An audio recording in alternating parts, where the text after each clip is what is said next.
Meus irmãos, quero cumprimentar a todos com a graça e a paz do Senhor Jesus. Vamos fazer a leitura da Escritura nesta noite, palavra do Senhor. Peço que os irmãos abram a vossa Bíblia na carta aos Hebreus, capítulo de número 2. Carta aos Hebreus, capítulo de número 2, versículo de número 5 até o versículo de número 9.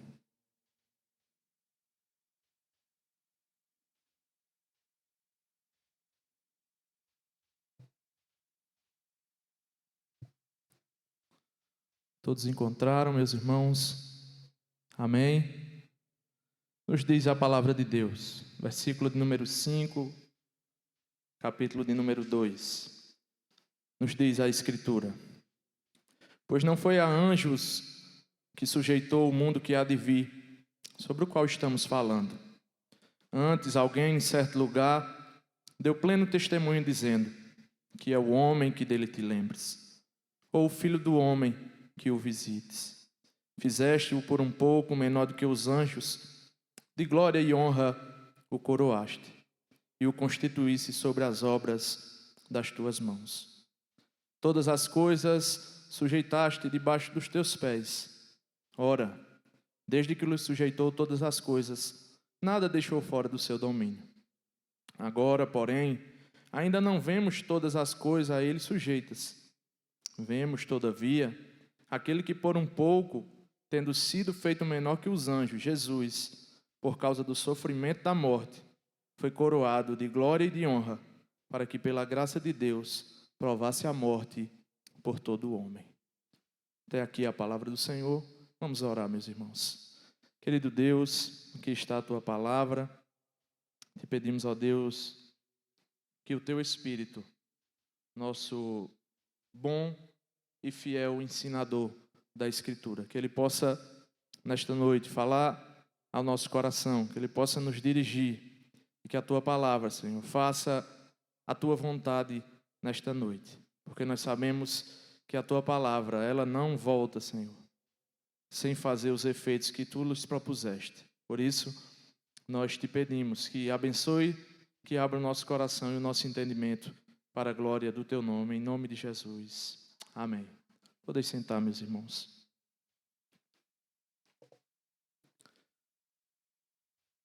Antes de entrar no texto propriamente dito, eu queria falar com os irmãos a respeito de uma situação bem conhecida de todos, está quase todos os dias no noticiário, mas eu quero ler as notícias mais recentes a respeito da guerra entre Ucrânia e Rússia.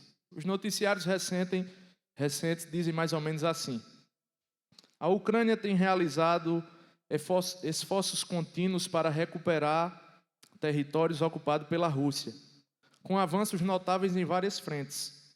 Recentemente, as forças ucranianas obtiveram sucessos significativos na região de Kursk, especialmente nas proximidades da aldeia de Kengorli.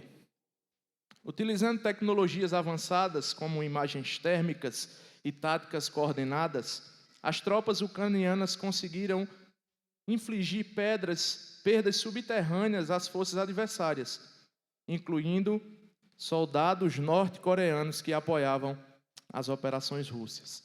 Outra notícia nos diz assim, a mesma notícia: além disso, na região da Malaya-Lochynia, aproximadamente 4.000 soldados norte-coreanos sofreram baixas significativas devido à superioridade logística e estratégica das forças ucranianas.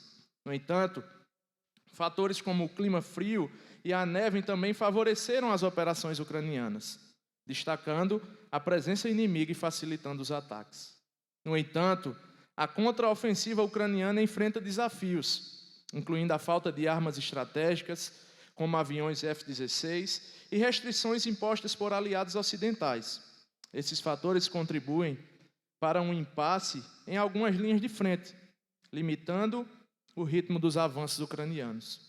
Em resposta às limitações enfrentadas, o presidente Zelensky anunciou planos para preparar uma nova contrapartida, visando fortalecer as capacidades militares da Ucrânia e recuperar mais territórios ocupados. Em resumo, a Ucrânia continua empenhada em suas operações para retomar territórios, alcançando avanços significativos em algumas áreas, apesar dos desafios logísticos e da necessidade de maior apoio estratégico.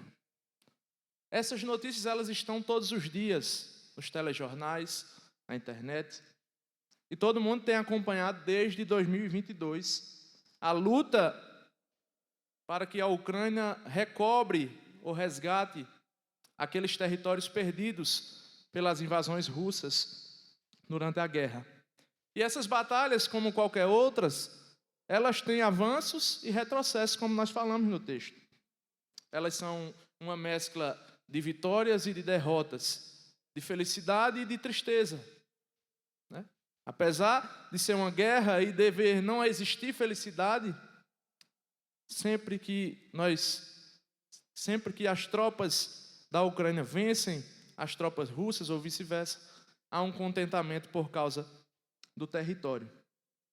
Irmãos, assim como a Ucrânia luta, né, já que os territórios que são invadidos, que foram perdidos, foram os territórios da Ucrânia, para restaurar o que foi perdido, nós podemos dizer que a humanidade também se encontra em uma batalha para resgatar um território que lhe foi tirado. A autoridade que o ser humano recebeu de Deus para governar o mundo, ela foi perdida por causa do pecado.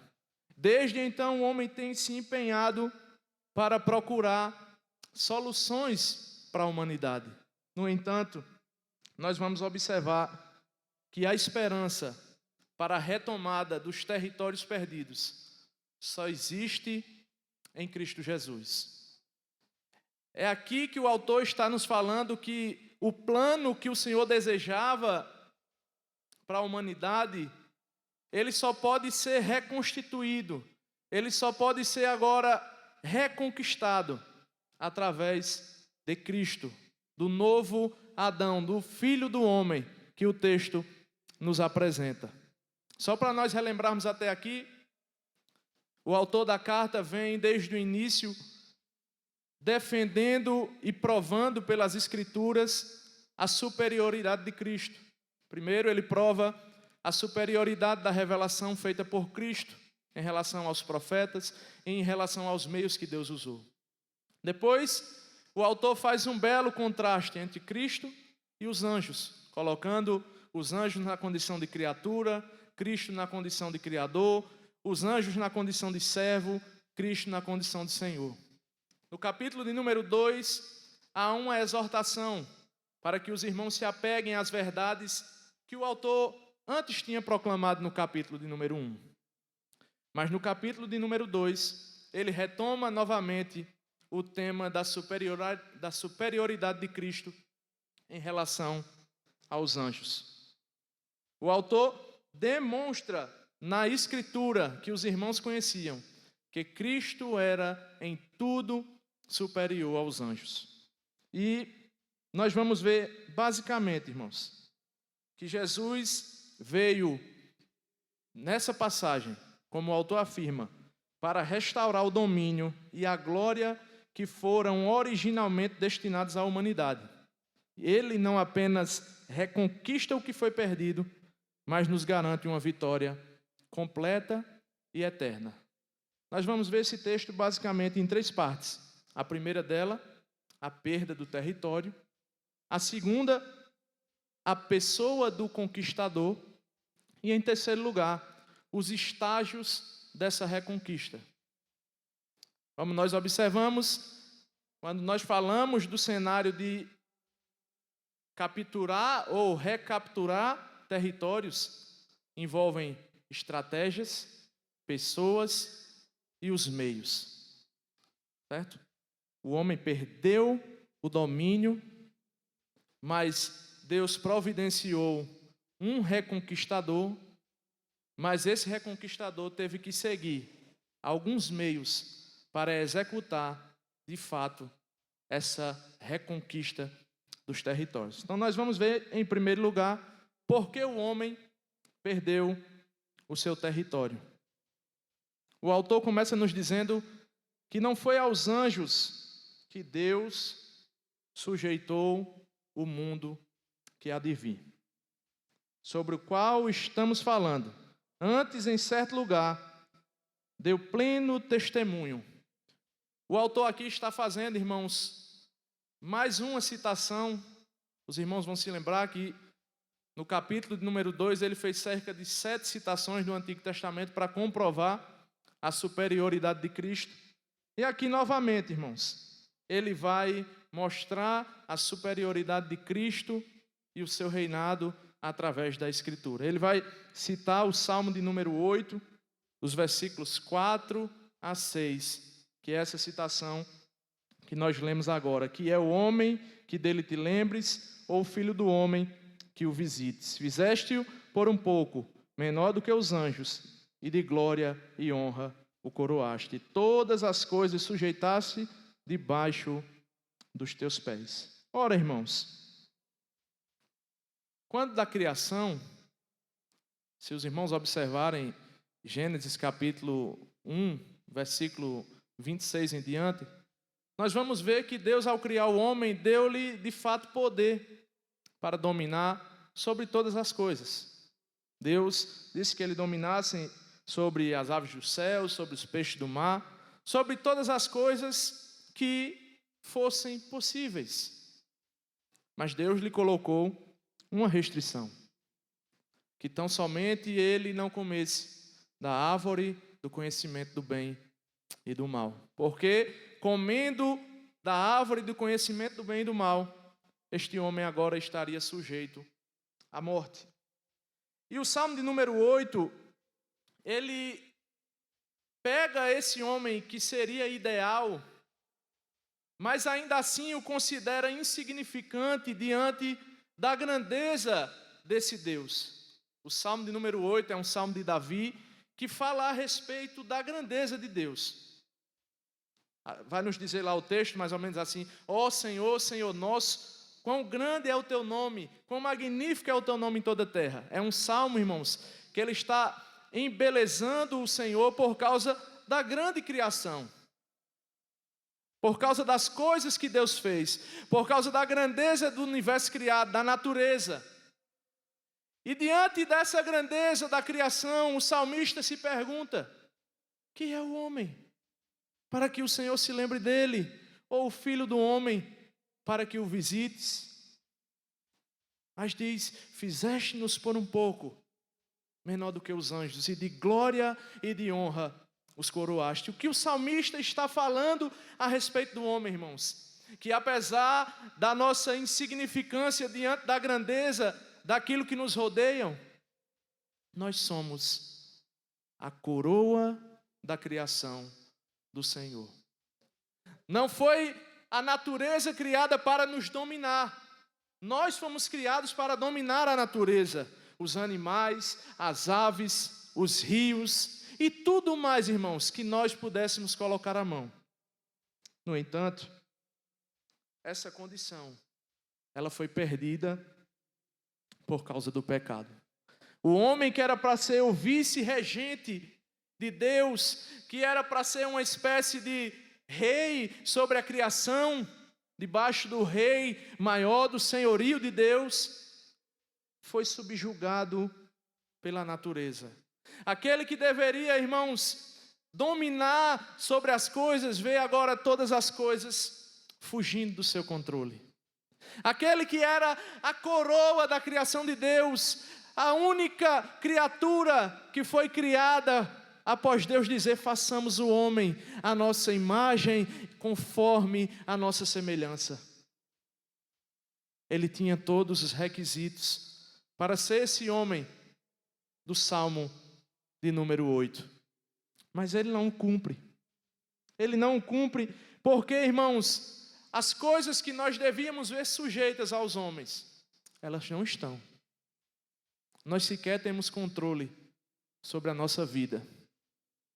Nós não temos controle da nossa saúde, nós não temos controle da natureza. Se assim não fosse, todos os dias não haveria terremotos, maremotos, enchentes.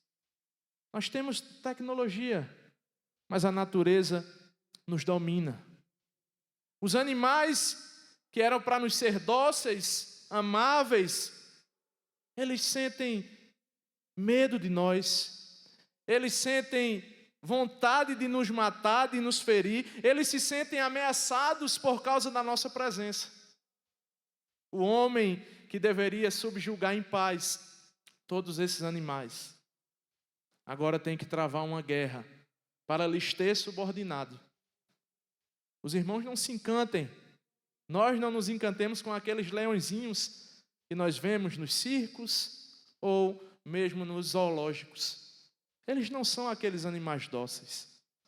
Eles foram domados contra a vontade deles, porque a natureza, como diz o autor aos Romanos, ela geme. A criação inteira geme. E por que ela geme? Porque o homem desobedeceu ao mandamento de governar a terra. Por ambição, por dar ouvidos a uma criatura, a serpente, o homem foi subjugado por ela. Por causa de dar ouvidos ao mandato de Satanás, o homem se esqueceu do mandato de Deus, da ordem de crescer, multiplicar, de dominar. O homem agora não tem mais poder, irmãos. Ele não tem mais como se apossar desse território com as suas mãos. Não há nada, irmãos, que nós possamos fazer para que o mundo seja restaurado à condição original. Essa condição ela foi perdida. Esse mundo que estava sob o nosso governo se revolta contra nós. Eu gosto da síntese apresentada pelo expositor Richard Phillips. Ele diz mais ou menos assim: este é o problema da história, o problema básico descrito no início da Bíblia. A resposta ao qual encontra-se a descoberta no restante da Escritura. A criação de Deus da humanidade, descrita em Gênesis 1, 26, e poeticamente celebrada no Salmo 8, foi arruinada por causa do pecado de Adão, cujo resultado é a maldição da morte, como diz o escritor. Agora, porém, ainda não vemos todas as coisas a ele sujeitas. É como se o autor estivesse enfrentando uma contradição que ele mesmo colocou. Porque ele diz que Deus coloca o homem sobre todas as coisas, mas nós ainda não vemos o homem sobre todas as coisas. No entanto, essa é uma contradição apenas aparente. Por quê? Porque quando nós olhamos para Jesus, quando nós olhamos para a figura que nós vamos chamar aqui de reconquistador, o autor vai dizer assim: vemos, todavia, aquele que por um pouco, tendo sido feito menor do que os anjos, Jesus. Se, irmãos, o maior problema da humanidade é o pecado, e a Bíblia é enfática nesse assunto, nós vamos perceber, por uma breve pesquisa na Escritura, nós vamos ver o autor aos Romanos dizendo que todos pecaram e destituídos estão da glória de Deus. Nós vamos ver ele dizendo também que, portanto, assim como por um só homem entrou o pecado no mundo, e pelo pecado a morte, assim também a morte passou a todos os homens. João diz que se dissermos que não temos pecado nenhum, a nós mesmos nos enganamos e a verdade não está em nós. Irmãos, a solução para a humanidade, ela não vem do ambiente sociocultural. A solução para a humanidade, ela não vem do nosso ambiente econômico, político ou religioso. A solução que nós procuramos e que os homens, os filósofos tanto propõem à humanidade, elas sempre focam na causa secundária. Não é que nós não devemos atacar as questões sociais, políticas, econômicas. Não é que nós não devamos nos preocupar com os assuntos secundários. Só que o verdadeiro mal da humanidade, aquele que causou todos os problemas que nós trazemos consigo, foi o pecado.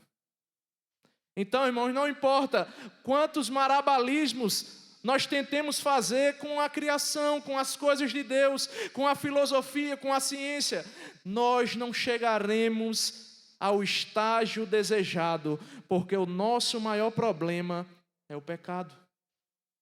Diante desse problema do pecado, diante desse domínio do pecado que arruinou a criação de Deus, nós somos apresentados diante da maior solução que Deus poderia propor. Para grandes problemas, grandes soluções. As soluções que nós tentamos, elas são pequenas, elas são diminutas, elas são frágeis. Mas Deus, Ele trata, irmãos, esse problema da humanidade de forma séria. E Ele envia a única pessoa que poderia nos restaurar a condição do Salmo 8. Aquele que cumpre cabalmente o Salmo de número 8. O Filho do Homem, descrito por Daniel, sobre o qual todos os reinos estariam subordinados. O Deus encarnado, irmãos. O Filho do Deus vivo, que aqui o autor chama pela primeira vez de Jesus nessa carta. Nós não vemos todas as coisas sujeitas ao homem, mas tem uma coisa que nós vemos, ele diz. Nós vemos Jesus, que por um pouco foi feito menor do que os anjos. É para Ele que nós devemos olhar, irmãos. Ele é semelhante àquela serpente que foi levantada no deserto. E quando nós olhamos para Ele e vemos o nosso pecado, é ali que nós encontramos a solução. Essa humanidade que estava caída agora em trevas, como o autor do Evangelho vai dizer, o povo que andava em trevas, viu uma grande luz resplandece nas trevas, e a solução para Deus não são métodos, mas é uma pessoa, a pessoa do seu Filho.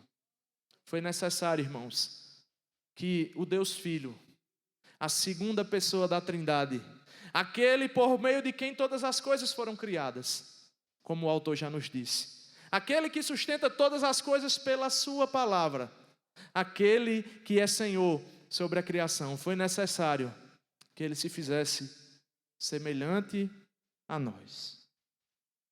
A solução de Deus de resgatar o território, o domínio perdido, ela não passa por estratégias humanas.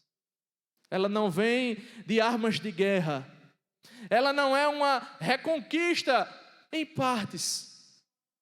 Quando Cristo desce para se fazer um de nós, como o autor aos Filipenses diz, no seu estado de humilhação, Ele mesmo se humilhou, porque o Criador de todas as coisas coloca-se agora na condição de criatura.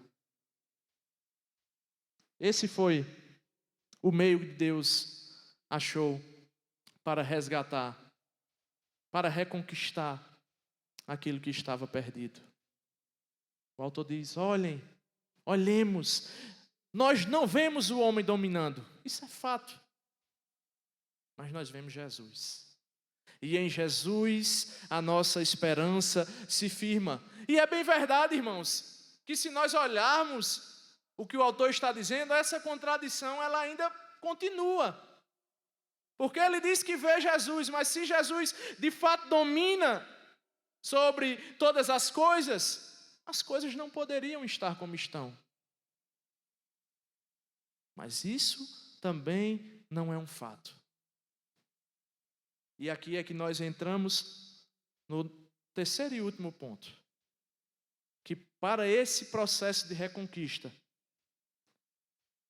Cristo teve que passar por estágios para conquistar aquilo que o homem havia perdido. Deus poderia, irmãos, ter usado de tantos outros meios, mas o seu desígnio, antes da fundação do mundo, quando a Bíblia diz que o Cordeiro já tinha sido sacrificado, era que Cristo se tornasse homem. E sendo plenamente homem e plenamente Deus, plenamente homem porque Ele deveria padecer todas as coisas que nós padecemos. E plenamente Deus, porque só Ele poderia fazer o que Ele fez. As coisas que Cristo executou, irmãos, foram estágios que Deus propôs para que nós reconquistássemos, ou melhor, para que Ele reconquistasse aquilo que nós perdemos. Um exemplo da guerra da Ucrânia com a Rússia seria como se pegasse um terceiro de boa fé e o colocasse para resolver. Colocasse os exércitos brasileiros, de tão preparados que são, para ir lá e entrar no conflito. Dizer, não, agora a retomada dos territórios ucranianos é responsabilidade nossa. É isso que acontece, irmãos, para que o nosso problema seja resolvido. Nós temos de um lado um Deus que deu ao homem mandamentos. Nós temos do outro lado o homem que quebra esses mandamentos e agora se encontra diante de densas trevas, de uma forma que ele não pode mais recuperar aquilo que ele foi perdido. Mas esse terceiro aqui, irmãos, ele não é um terceiro de boa fé. Ele se propôs a se humilhar, a assumir forma de homem, a descer e achado na forma de homem, foi humilhado até a morte. E morte de cruz. Então, o primeiro estágio dessa reconquista daquilo que nós perdemos é a humilhação de Jesus. Ele precisou, irmão, se desfazer por um pouco de tempo, como o autor diz, feito por um pouco menor do que os anjos. Se o autor tinha dito no capítulo de número 1 que Jesus era superior aos anjos e fez tantos apontamentos, agora ele diz que por um pouco de tempo ele foi feito menor do que os anjos. Essa era a condição exigida. Não se esqueçamos, ele era e é Deus. Ele era e é Deus. E ele era e é homem. Ele assumiu de fato a humanidade. Ele não fez como uma heresia do primeiro século, chamada de docetismo. Ela anunciava que ele apenas tinha recebido como se fosse um fantasma, ele tinha apenas a aparência de homem, mas no fim ele não era homem. Essa heresia chegou a dizer que Cristo não tinha sido crucificado, porque ele era só como se fosse um fantasma. Então, eles disseram que o Deus Filho encarnado não poderia ter sido morto, porque aquilo era apenas uma aparição. Para nós é um pouco difícil entender, porque a lógica ela não contempla. Mas a igreja histórica confessa que Jesus é verdadeiramente Deus e verdadeiramente homem. De forma que essas duas naturezas, elas nem podem ser separadas, nem podem ser juntas, nem podem ser mudadas. Na cruz, quem estava morrendo não era só o Jesus humano, era o Deus homem. Mesmo que Deus não morra, mas a natureza de Cristo ela é inseparável de tal forma. Elas são duas naturezas. Cristo não tem uma natureza só. Isso foi outra heresia. Ele é Deus e ele é homem. Como nós entendemos isso? Pela fé. Como Cristo pode estar aqui conosco agora espiritualmente e está também à destra de Deus? Porque ele é Deus e porque ele é homem. Como homem, ele está à destra de Deus. E como Deus, ele está em todos os lugares. Porque ele é onipresente, irmãos. Nós não podemos confundir as duas naturezas de Cristo. Ele teve que se humilhar. Ele teve que padecer, irmãos. Tudo aquilo que nós padecemos. Ele sentiu fome, sede, frio, medo, solidão, tristeza. Ele teve fome, ele foi tentado em todas as coisas, ainda que ele não tenha pecado. Em tudo feito semelhante a nós, exceto no pecado. Essa era a primeira condição para que ele reconquistasse: se humilhar a ponto de estar igual com as criaturas que ele mesmo formou. Mas essa humilhação, irmãos, ela trouxe para ele glória e honra. Após ele se fazer menor do que os homens, por causa do sofrimento da morte, foi coroado de honra e de glória. Cristo foi coroado por causa do seu mérito, de ter seguido à risca o que fora planejado por Deus. Ele, de fato, executou todas as coisas, inclusive a vontade de Deus, que o seu sangue fosse derramado por favor dos homens.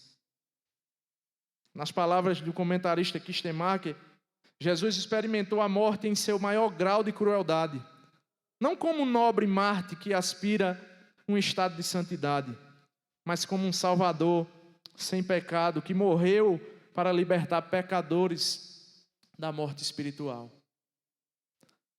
A exaltação de Cristo, irmãos, se dá justamente por causa do seu sofrimento.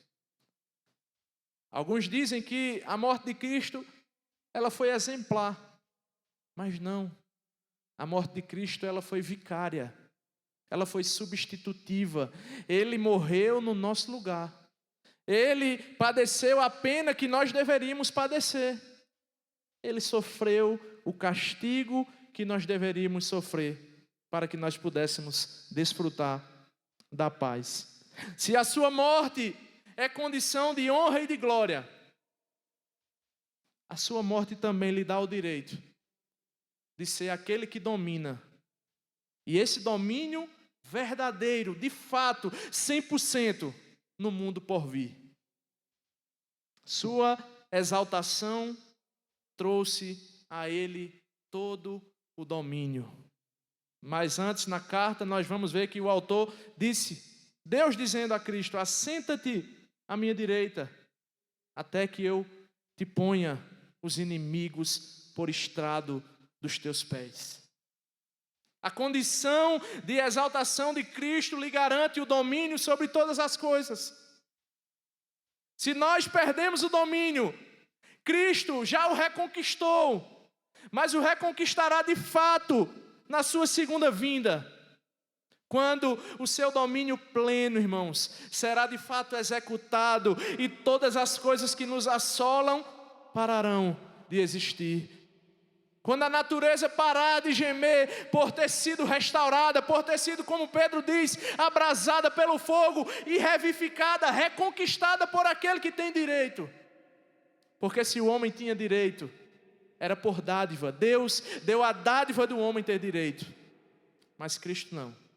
Ele de fato conquistou esse direito pelo derramamento do seu sangue. Cristo reina agora? Sim.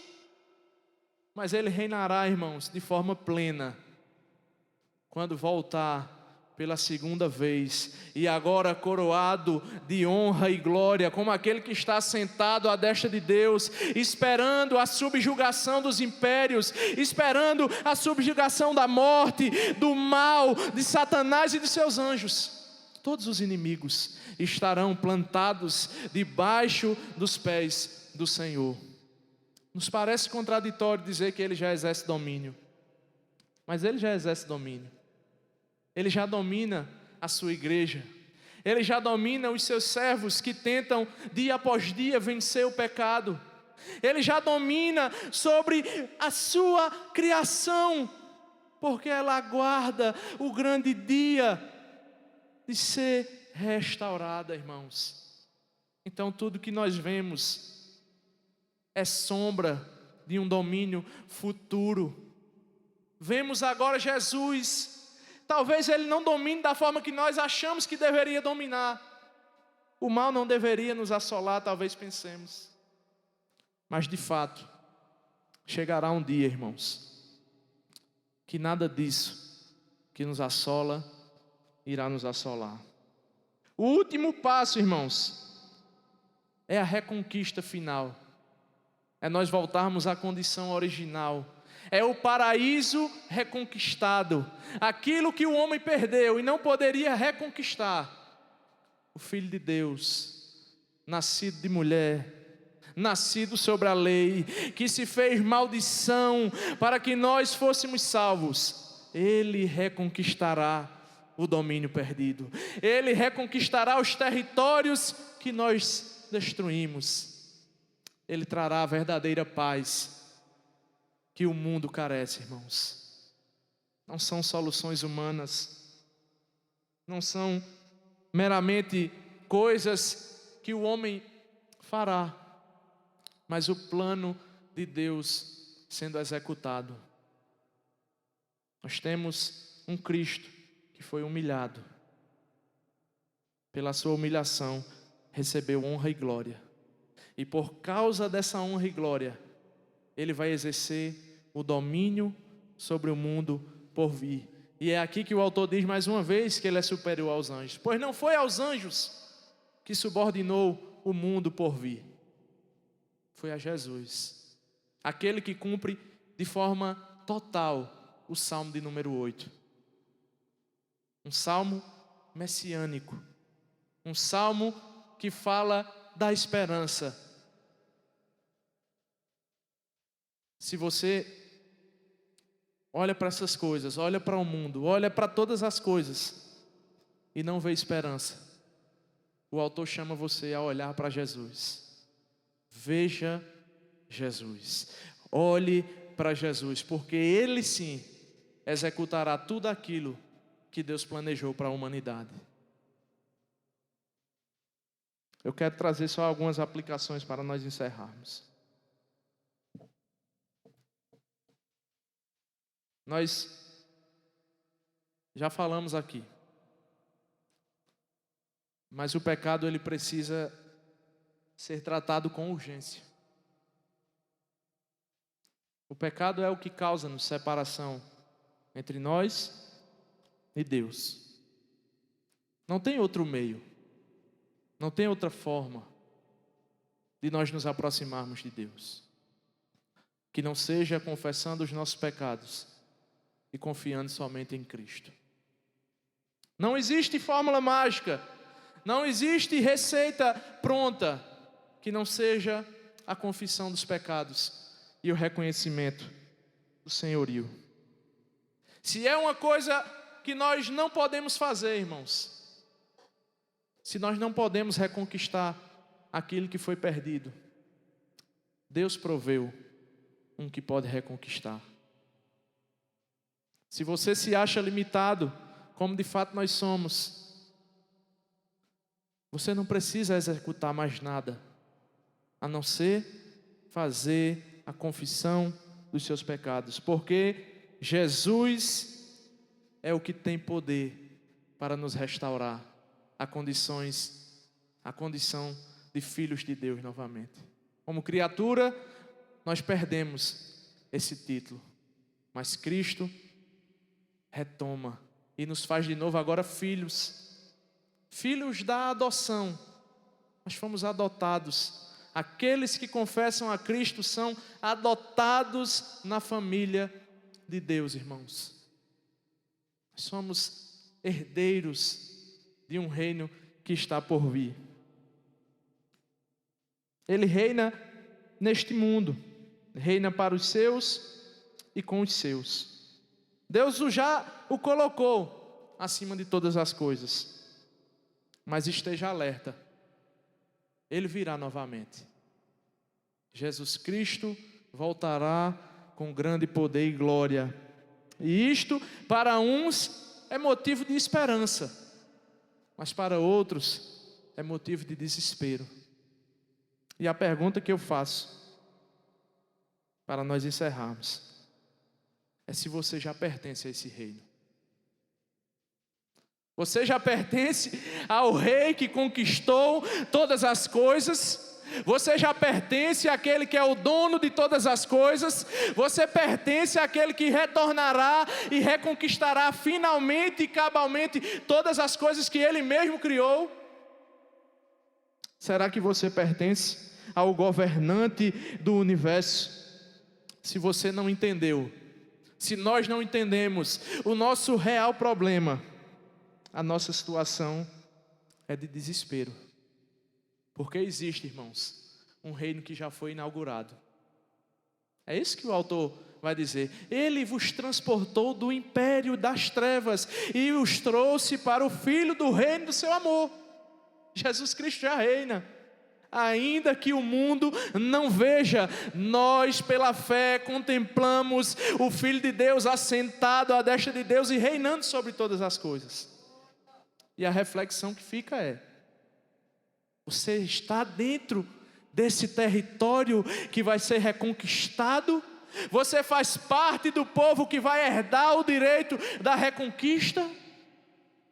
Ou você está fora desse povo? Ou você desconhece o Senhor de toda a terra, o único que é capaz de restaurar a nossa condição perdida? E nós possamos refletir, irmãos, que se nós insistirmos nesse mundo caído, nas soluções propostas pelos homens, nós continuaremos dentro do território que foi perdido. Mas se nós confiarmos em Cristo, Ele nos garante que por fim, não obstante todas as coisas que nos cercam, por fim nós seremos vencedores e participaremos com Ele do seu reino. Reino que vem muito em breve. Reino que nunca terá fim. É o reino do Filho do seu amor. Jesus Cristo, o Deus Filho, que se encarnou para reconquistar aquilo que nós perdemos.